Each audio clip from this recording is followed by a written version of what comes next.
Добар ден сите, почитувани представници на медиуми, почитувани граѓани. Во Кочани изгореа 62 млади животи. Изгореа во дискотека која работела незаконски по односот на институциите. Изгореа во објект кој требало одамна да биде затворен. Изгореа за заклучени врати по наредба на актуелните службеници во Министерството за внатрешни работи. И денес, додека родителите плачат, а државата треба да донесе правда, директните виновници се штитат од истрагата. 3 месеци по трагедијата, нема вина, нема одговорност за оние кои ако делувале вечерта, трагедијата ќе била спречена. Вистинските виновници се уште се на слобода. Началници, инспектори, министри, сите тие кои требало да спречат, се штитат во истрагата. Истрагата се затвора без ниеден обвинет актуелен функционер. Наредбата со која била затворена вратата на дискотеката, клучната причина за високата бројка на жртви до ден денес е мистерија. Никој не признава, никој не потпишал, никој не знае ништо. И сите зборуваат за се освен за суштината.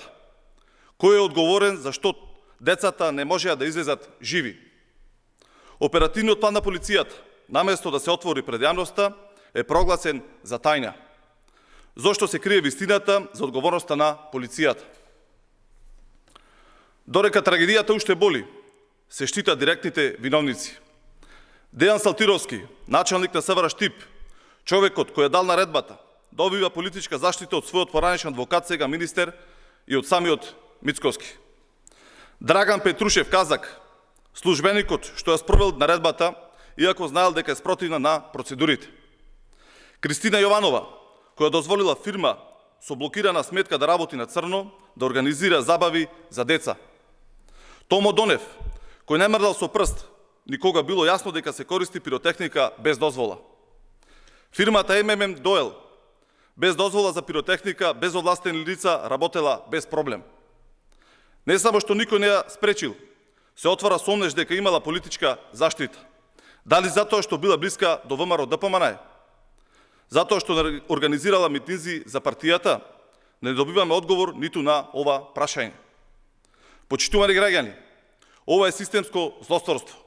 Кога државата не ги штити децата, туку ги штити оние кои ги загрозиле, тоа веќе не е држава, тоа е режим.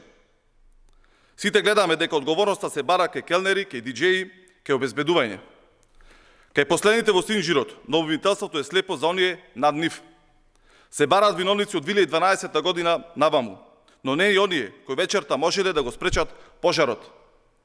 Никој не сака да погледне во вистинските виновници, и тоа е трагедија за целиот овој процес. Но народот гледа, родителите паметат и Социјалдемократскиот сојуз на Македонија нема да молчи.